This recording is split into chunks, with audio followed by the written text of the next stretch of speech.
샬롬 샬롬 샬롬 샬롬. 하나님 사랑합니다. 여러분 주 안에서 사랑합니다. 오늘 열왕기상 20장 말씀이죠. 전체 43절까지 중에서 15절까지 베나다드 침공과 아합의 대응에 대해서 한번 말씀을 나눠보도록 합니다. 20장 1절에 보니 아람왕 베나다시 하고 베나다시 등장을 하죠. 그 군대를 다 모으니 왕 32인이 저와 함께 있고 또 말과 병거들이 있더라. 이에 올라가서 사마리아를 에워싸고 치며 이제 북이스라엘을 에워싸고 공격을 합니다. 2절에 사자들의 성중 이스라엘 왕 아합에게 보내어 이르기를 베나닷은 이르노니 내 은금은 내 것이요 내 처들과 내 자녀들의 아름다운 자도 다 내 것이다. 이렇게 싸움을 걸죠. 4절에 이스라엘 왕이 대답하여 말하기를 내 주 왕이요 왕의 말씀같이 나와 나의 것은 다 왕의 것이니이다. 아합이 이렇게 대답을 합니다. 5절에 사자가 다시 와 이르기를 베나닷은 이르노라 내가 이미 내게 보내어 말하기를 너는 내 은금과 처들과 자녀들을 내게 붙이라고 하였거니와 내일 이맘때에 내가 내 신복을 내게 보내리니 저희가 내 집과 내 신복의 집을 수탐하여 무릇 내 눈이 기뻐하는 것을 그 손으로 잡아 가져가리라. 이렇게 이제 도전을 하죠. 7절에 이에 이스라엘 왕이 나라의 장로를 다 불러 너희는 이 사람이 잔인하려고 구하는 줄을 자세히 알라. 저와 나의 처들과 자녀들과 은금을 취하려고 사람을 내게 보여냈으나 내가 거절치 못하였노라. 회의를 합니다. 8절에 모든 장로와 백성들이 왕께 고하되 왕은 듣지도 말고 허락하지도 마옵소서 한지라.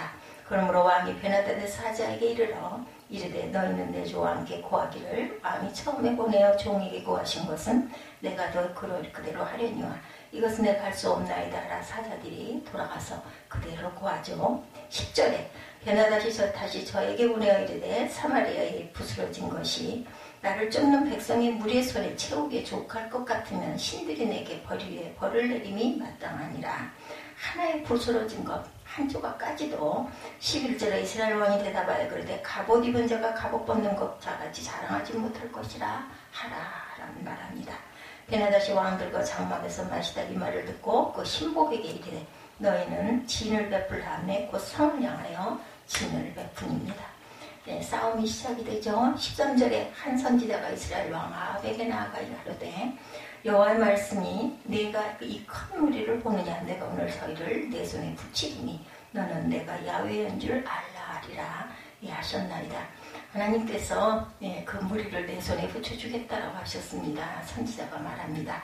14절에 아합이 가로되 누구로 하시나이까 대답하되 야훼의 말씀이 각도의 방백의 소년들로 하리라 하셨나이다.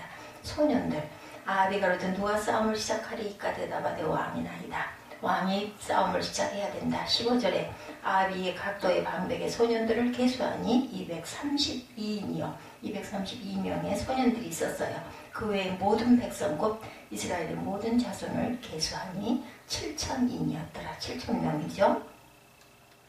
이 15절까지의 내용, 싸움을 일으킨 그러한 사건입니다. 아람왕 베나닷 그리고 이 북이스라엘의 아합왕 그리고 거기에 누가 선지자 하나가 나타나서 소년들과 그 인구를 조사하니까 7,000인 그리고 소년들은 232인이었다는 거죠. 진행되는 엘리야에 관한 기사가 갑자기 중단되고 19장에 있었던 중단되고 아람왕 베나닷과 아합왕 사이에 벌어진 전쟁에 관하여 기록하고 있습니다. 이것은 아마도 역사상의 중요한 사건이므로 특별히 삽입을 시킨 듯해요. 아람의 베나닷은 자기 휘하에 32명의 왕을 거느리고 이스라엘의 수도 사마리아를 공격하기 위해 성을 에워싸고 위협을 하고 있는 장면이죠. 아람왕 베나닷은 아합왕 앞에 사자를 보내어 아합의 처들과 자녀들과 은과 금을 취하겠다고 통보할 때 장로들과 아합왕이 상의해서 그 제안을 거절하게 되죠. 그래서 아합은 베나닷의 전쟁을 시작했다는 소식을 접하게 되자 이에 그는 공경에 빠지게 됩니다. 다행히 선지자는 그에게 이스라엘의 소년들을 통해서 적들을 물리칠 수 있을 것이다. 하나님께서 그들을 너의 손에 붙여주겠다라고 얘기를 하셨고 소년들이 있을 것이니 그들을 앞장을 세우는데 네가 시작해라. 이렇게 본문에 말씀하죠. 아방이 먼저 공격한 것을 주문하게 되죠. 이에 아방은 그 말을 따라 소년들과 백성을 계수했더니 7,000명과 소년들 232인이었더라. 232명이죠. 본문은 우리에게 우리 인생의 영적 싸움 방법을 소개하고 있습니다. 첫 번째, 아람왕 베나닷의 침공이 시작되죠. 아람왕 베나닷은 이스라엘과 전쟁에서 승리를 위해서 말과 병거와 군사뿐만 아니라 32인의 왕들과 합세하여 10만 대군으로 사마리아를 침공합니다. 10만 대군이에요. 10만 대군과 아까 7,000명 그리고 232명, 7,232명이 전체입니다. 이스라엘에 대항할 수 있는 인원은 아람왕 베나닷은 32인이 왕과 연합을 해서 32인이 왕과 연합을 하여 대공격전에 임하였으니 아무리 강한 군대라도 정말 말이 안 돼요. 10만인이. 여기 32인의 왕은 아마 각 고을의 두령들이었을 것입니다. 이에 베나닷은 막강한 세력의 연합군을 이끌고 이스라엘 왕 앞에 협박을 가하기 시작을 하죠. 사마리아 성을 에워싸고 있는 베나닷의 요구는 너무나도 가혹한 것이었습니다. 열왕기상 20장 2~3절에 사자들을 성중 이스라엘 왕 아합에게 보내어 이르기를 베나닷은 이르노니 내 은금은 내 것이요 내 처들과 내 자녀들과 아름다운 자도 다 내 것이니라. 이렇게 얘기했어요. 이와 같은 베나닷의 이런 자극적인 언사는 이스라엘의 왕권을 자신의 발 아래에 굴복시키려는 노골적인 그 의도죠. 이를 좀 더 세분화해 보면 첫째로 은금의 요구는 실질적인 국력의 약화로 인해 이스라엘의 베나닷에게 완전히 굴복하게 하려는 그러한 그 조처였고, 둘째, 철을 요구하는 것은 이스라엘의 왕권의 독자성과 존엄성을 상실하겠다. 완전히 짓밟아 버리겠다라는 처사였습니다. 셋째, 자녀들의 요구는 일종의 인지를 요구하는 것이죠. 한마디로 베나닷의 요구는 이스라엘을 자신의 완전한 식민지로 전락을 시키겠다라는 그 의도를 가지고 있습니다. 하나님의 백성이 이방 왕에 의해서 수탈당하는 것은 있을 수 없는 일이었죠. 아방은 그에게 대답하여 말하기를 내 주 왕이여 왕의 말씀같이 나와 나의 것은 다 왕의 것이나이다. 4절에 이렇게 응답을 했습니다. 그런 당시 아람의 막강한 위세에 겁을 먹고 어떻게 해서라도 화친하려는 의도를 갖고 있었죠. 물론 그런 눈앞의 위기 국면을 넘기기 위한 전술적 항복일 뿐 실제로 그렇게 생각하는 것은 아마 아니었을 것입니다. 그렇지만 그는 이스라엘의 자존심을 버리고 너무 쉽게 아람 왕의 소유권을 인정합니다. 이에 힘을 얻은 베나닷은 좀 더 구체적으로 강력한 요구를 해오죠. 6절에 보면 내일 이맘때에 내가 신복을 내가 보낼 것이니 저희가 내 집과 내 신복의 집을 수탐하여 물은 내 눈이 기뻐하는 것을 그 손으로 잡아 가져가리라. 이렇게 합니다. 이제는 아주 구체적으로 나오죠. 가져갈 것이다. 베나닷의 구체적인 요구 앞에 아방은 어쩔 수 없는 지경에 빠집니다. 사단이 우리에게 접근해 올 때 우리는 분명히 말씀에 확신을 가지고 바른 말을 선포하지 않으면 유혹에 빠지게 됩니다. 아담과 하와는 사탄의 유혹 앞에 단호하게 대처하지 못하므로 죄를 짓고 말죠. 성도는 예수님처럼 사탄의 유혹 앞에 진리에 대한 확실한 태도를 보여야 하겠습니다. 거짓된 증거는 진리와 유사하기 때문에 우리가 바로 서 있지 않으면 사단의 놀림거리가 될 가능성이 많습니다. 올바른 영적 무장은 시험을 이길 수 있는 비결이죠. 아합의 대응입니다. 8절에 모든 장로와 백성들이 다 왕께 고하되 왕은 듣지도 말고 허락하지도 마옵소서. 이렇게 말하죠. 장로와 백성들은 백성들의 요구 즉 이스라엘의 은금과 처들과 자녀들을 아람 왕이 취하겠다는 것에 대해서 거절할 것을 말하죠. 이에 아합 왕은 베나닷 사자에게 거절합니다. 9절에 그러므로 왕이 베나닷의 사자에게 이르되 너희는 내 주 왕께 구하기를 왕이 처음에 보내어 종에게 구하신 것은 내가 다 그대로 하려니와 그것은 내가 할 수 없나이다 하라. 사자들이 돌아가서 이것은 내가 못하겠다. 지금 다 뺏어가는 것은 마음대로 데려가는 것은 내가 못하겠다. 아합의 대응의 말은 장막에서 술을 마시고 있는 아람 왕과 연합군에게 하지 못할 분노를 자아내게 합니다. 베나닷은 자신의 부하들에게 이스라엘을 칠 준비를 하라고 하고 공격 준비를 통해서 자신의 야망을 성취하려 하죠. 그는 교만이 가득해서 하나님의 진노를 기다리고 있었던 거죠. 사탄의 공격은 약한 성도들에게 더 위협적으로 공격해오고 때로는 스스로 넘어지게 만듭니다. 사단은 성도들에게 두려움과 무서운 마음을 줘서 공포 속에 빠져들게 그렇게 만든 그러나 성도들은 하나님의 말씀의 약속을 믿고 참된 사랑 안에 거한다면 능히 이러한 공포의 위협은 이겨낼 수가 있다는 거죠. 11절에 보면 이스라엘 왕이 대답하여 가로되 갑옷 입은 자가 갑옷 벗는 자같이 자랑치 못할 것이니라 하라 하니라. 갑옷을 입은 자가 갑옷 벗는 자같이 자랑치 못한 그런 수모를 당할 것이라는 거죠. 아합왕은 담대한 말을 합니다. 여기서 갑옷 입은 자란 막 싸움에 채비를 차리는 자를 가리키는 거고 갑옷 벗은 자는 전쟁에서 승리해서 전투복을 벗는 자를 가리킵니다. 따라서 이 절은 아직 싸워보지도 않고 결과를 장담하는 베나닷의 교만을 지적하는 겁니다. 이는 방자하게 보는 베나닷을 비꼬는 풍자적 표현이었죠. 이는 우리 속담에 김치국 먼저 마시지 말아라 이런 뜻입니다. 잠언 16장 18절이죠. 교만은 패망의 선봉이요 거만한 마음은 넘어진 마음의 앞잡이니라.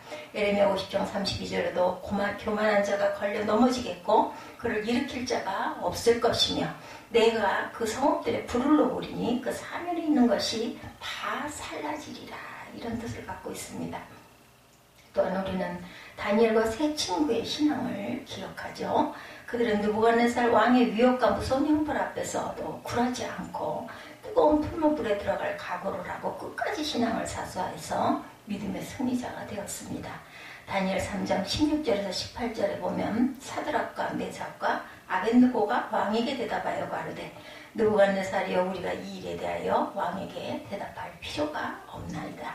만일 그럴 것이면 왕이여 우리가 섬기는 우리 하나님이 우리를 극렬히 타는 풀무 가운데 능히 건져내시겠고 왕의 손에서도 건져내시리이다. 그리 아니하실지라도 왕이여 우리가 왕의 신들을 섬기지도 아니하고 왕이 세우신 금신상에 절하지도 않을 줄을 아시옵소서. 베나닷은 자신의 우세한 세력을 믿고 전쟁에서 승리할 것을 확신했어요. 그러나 하나님께서는 교만한 베나닷을 꺾으시죠. 전쟁은 야훼에게 속한 것임을 우리는 알아야 한다는 겁니다. 하나님께 속했죠. 사무엘상 17장 47절에 또 야훼의 구원하심이 칼과 창에 있지 아니함을 이 무리로 알게 하리라. 전쟁은 야훼에게 속한 것인지 그가 너희를 우리 손에 붙이리라. 이렇게 말씀합니다. 이 말은 다윗이 블레셋의 장수 골리앗과 대결해서 한 말이었죠. 우리가 알아야 할 것은 전쟁은 혈과 육에 대한 싸움이 아니라 영적인 전쟁임을 알아야 되겠다. 에베소서 6장 12~13절입니다. 우리의 씨름은 혈과 육에 대한 것이 아니요 장사와 정사와 권세와 이 어둠의 세상 주관자들과 하늘에 있는 악의 영들에게 대함이라. 그러므로 하나님의 전신갑주를 취하라. 이는 악한 날에 너희가 능히 대적하고 모든 일을 행한 후에 서기 위함이라. 그리고 싸우는 방법은 하나님이 주시는 전신갑주 즉 영적인 무장을 해야 된다. 에베소서 6장 14절에서 17절입니다. 그런즉 서서 진리로 너희 허리에 띠를 띠고 의의 흉배를 붙이고 평안의 복음에 예비한 것으로 신을 신고 모든 것 위에 믿음의 방패를 가지고 이로써 능히 악한 자의 모든 화전을 소멸하고 구원의 도와 성령의 검 곧 하나님의 말씀을 가지라. 이렇게 말씀하시죠.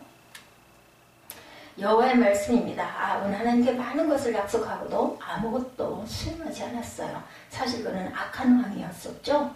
그는 선지자들을 배척하고 백성을 유린하고 악을 저지르는 일을 서슴지 않던 왕입니다. 그렇지만 하나님의 긍휼과 은혜가 그에게 내려집니다. 하나님의 긍휼과 자비가 많으시고 노하기를 더디하시는 하나님이시죠.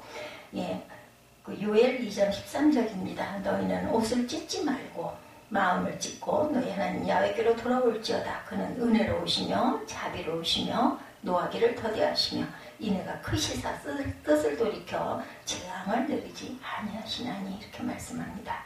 우리가 때로는 범죄하여 무력해지고 그렇게 느꼈을 때 하나님의 도우심을 요청하면 하나님은 기쁘게 응답해 주시는 분이라는 것. 내가 정말 무력하다고 느꼈을 때 하나님께 도움을 요청하면 하나님께서는 우리의 손을 기쁘게 잡아주시는 분이십니다. 하나님은 우리가 죄를 범하고 회개하면 다시 받아주시고 잘못을 뉘우치면 긍휼을 베푸시고 우리를 축복해 주시는 분입니다.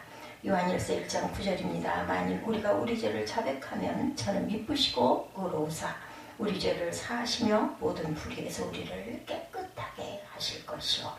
본문을 통해서 우리가 발견할 수 있는 것은 하나님은 이스라엘 백성에게 당신의 영원하신 언약을 상기시키시면서 하나님의 지배한 노력과 인내를 볼 수가 있습니다. 하나님께서 이스라엘에게 승리를 약속하셨죠. 이스라엘의 폐역과 반역에도 불구하고 한 번도 거절하지 아니하시고 끝까지 사랑을 보이십니다. 20장 13절에 한 선지자가 이스라엘 왕 아합에게 나아가 가로되 야훼의 말씀이 내가 이 큰 무리를 보느냐 내가 오늘 저희를 내 손에 붙이리니 너는 내가 야훼인 줄 알리라 하셨나이다. 이렇게 선지자가 나와서 말하죠. 하나님은 자신의 권능을 나타내시고 오직 하나님만이 환난 날에 구원자이시라는 것, 그는 모든 축복의 근원이 되심을 아합은 물론 모든 백성에게 거듭 일러주고 계십니다. 여기서 선지자는 아합에게 큰 위로의 말씀을 하시죠. 그것은 먼저 적의 포위와 공격이 풀릴 것이고 그들이 패하리라는 의미의 말씀, 그리고 아합은 승리하여 아랍 군대를 저희 손에 붙일 것이라는 내용이었죠. 아합은 야훼께 묻습니다. 그것은 누구로 전쟁에 나가서 싸우게 할 것인지에 대한 물음이었죠. 하나님께서는 이스라엘 군대의 궁극적인 지휘관으로 작전 지시까지 하시는 분이심을 우리가 명심하고 인정해야 됩니다. 열왕기상 20장 14절에 아합이 가로되 누구로 하시리까 대답하되 야훼의 말씀이 각도의 방벽들의 소문들로 하리라 하셨나이다. 아합이 가로되 누가 싸움을 시작하리까 대답하되 왕입니다. 당신이 시작해라. 이런 이야기죠. 하나님께서 아왕의 부름에 각도의 방벽들의 소년들을 하라고 하십니다. 여기서 소년은 나이 어린 아이를 의미하기보다는 젊은 병사를 가리키는 거죠. 이들은 각 지방 장관들이 데리고 온 병사들로 진의의 병들이었습니다. 그러나 하나님은 그 맨 앞에 왕이 나가기를 원하신 거죠. 하나님께서는 죄악의 길로 걷고 있는 아합 왕에게 이번 전쟁을 통해서 여호와의 능력을 체험케 하므로 여호와만이 유일한 하나님이심을 깨달아 알게 하려는 것이었죠. 이처럼 악한 아합 왕에게 은혜를 베푸신 하나님의 긍휼과 자비는 모든 성도들에게도 구원의 역사를 베푸신다라는 것, 저와 여러분에게도 그렇죠. 동일하게 하나님께서는 성도들로 하여금 구원의 은혜와 영광을 찬미하게 하시기 위하여 구원의 역사를 이루신다는 것을 잊지 마시기 바랍니다. 20장 15절이죠. 오늘 본문 아합이 각도의 방벽의 소년들을 계수하니 232인이요. 그 외의 모든 백성, 이스라엘의 모든 자손을 계수하니 7천이니더라. 남은 자 7천명입니다. 아합이 각도의 방백의 소년을 계수한 232명이었고 그 외의 모든 백성 이스라엘의 자손을 계수하니 7천명이었습니다. 아람 군대와 연합 군대는 최소한 10만 명 이상이었고 이스라엘 군대는 7,232명 전체가 그렇죠. 싸울 수 있는 힘이 있든 말든 간에 모든 인구가 이만큼밖에 되지 않습니다. 이러한 숫자로 이스라엘 아람 군대를 격파한다는 것은 숫자적으로나 전술적으로 불가능한 일이죠. 절대 절망에 처한 이스라엘의 궁핍한 상황에서 하나님의 도우심이 절대로 필요한 것이죠. 만약에 우리가 조금이라도 우리의 힘과 지혜를 의지하면 하나님은 역사하시지 않는다라는 것. 스가랴 4장 6절입니다. 그가 내게 일러 가로되 야훼께서 스룹바벨에게 하신 말씀이 이러하니라. 만군의 야훼께서 말씀하시되 이는 힘으로 되지 아니하며 능으로 되지 아니하고 오직 나의 신으로 되느니라. 성경에 나타난 하나님의 군대는 언제나 작은 무리였습니다. 어떤 약한 육체라도 그분 앞에서 자랑하지 못하도록 하기 위함이죠. 우리는 약하고 소망이 없지만 하나님은 강하시고 소망이 있는 분이십니다. 그분은 약한 자를 들어 그와 함께 일하시기를 원하십니다. 조지 윌리엄은 너무나 가난해서 공부해야 할 나이에도 학교에 가지 못하고 남의 구두방에서 직공생활을 하던 소년이었습니다. 그런 상황에서도 소년은 하나님을 믿었고 12명의 기도 동지들을 모아 일주일에 하룻밤씩 특별 기도회를 가졌어요. 어려워서 공부를 하지 못했으나 노동하며 기도한 이 소년은 훗날 세계적으로 유명한 사람이 됩니다. 그가 바로 전 세계 350만 회원을 가진 YMCA를 창설한 조지 윌리엄이었습니다. 한국 청소년 축구대표팀의 스트라이커 박주영은 한국 축구의 새 희망으로 떠올랐죠. 이는 그가 한국 축구 최고의 키워드로 구성하고 있기 때문이었는데 카타르의 도하에서 열린 2005년 8개국 국제 청소년 축구대회에서 한국이 우승을 차지하면서 국민을 아주 열광하게 합니다. 박주영은 축구 영웅 이회택, 차범근보다 역대 득점력이 훨씬 높았다고 그러죠. 그는 본능적인 골 감각과 경기를 읽어내는 지능적 플레이어가 현재의 과거를 통틀어 국내 최고 수준이었다 이렇게 자랑합니다. 그런 독실한 크리스천으로 경기 후 라커룸에서 무릎을 꿇고 자신의 골과 팀의 승리가 하나님의 영광임을 고백합니다. 그는 골을 넣는 순간 살아계신 하나님을 보았다면서 워낙 좁은 공간이었지만 주여 하며 슛을 날렸는데 골대 왼쪽으로 빨려 들어갔다 이렇게 간증합니다.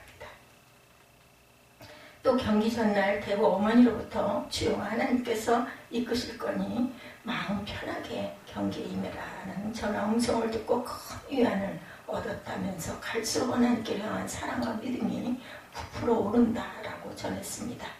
서울 그 광림교회 간증 집회에서 그는 제가 축구를 잘해야 하는 궁극적인 목적은 많은 사람들에게 살아계신 하나님을 알리기 위해서라며 축구 선교사로의 꿈을 밝히기도 했다고 그러죠. 우리는 일상의 영적 싸움에서 이겨야 할 궁극적인 목적은 하나님의 살아계심을 모든 사람에게 알려 그분께 영광을 돌리는 그것이 바로 우리의 목적이라는 것을 잊지 마십시다. 이스라엘 백성들은 아람 왕 베나닷의 침공과 위협에 압도되어 항복해야 할 사태까지 이르게 되었어요. 그러나 이러한 위기에서 야훼 하나님의 도우심이 이렇게 아주 극적인 순간에 오죠. 승리는 하나님의 도우심에 의한 것이 결단도 사람의 노력으로 이루어지는 것은 아니라는 것. 인간의 지혜가 있고 능력이 있어 승리하는 것은 절대로 아니라는 것. 아무리 훌륭한 전략과 전술이 있고 지혜와 능력이 있다 해도 모든 것은 하나님께 달려있다라는 것. 나라와 나라, 민족과 민족이 서로 대적해서 싸울 때도 승리는 하나님께 있듯이 우리 개개인의 영적인 싸움에도 승패는 하나님께 속해 있다는 것을 잊지 마십시다. 사무엘상 17장 47절에 야훼의 구원하심이 칼과 창에 있지 아니함을 이 무리로 알게 하리라. 전쟁은 야훼에게 속한 것인즉 그가 너희를 우리 손에 붙이리라. 찬양 있죠, 여러분들? 이 말씀 속에서 우리가 우리의 모든 것들이 하나님의 소관임을 고백하는 저와 여러분이 되시기를 주님의 이름으로 축복합니다. 기도하시고 오늘도 승리하는 하루 되시기를 주님의 이름으로 축원합니다.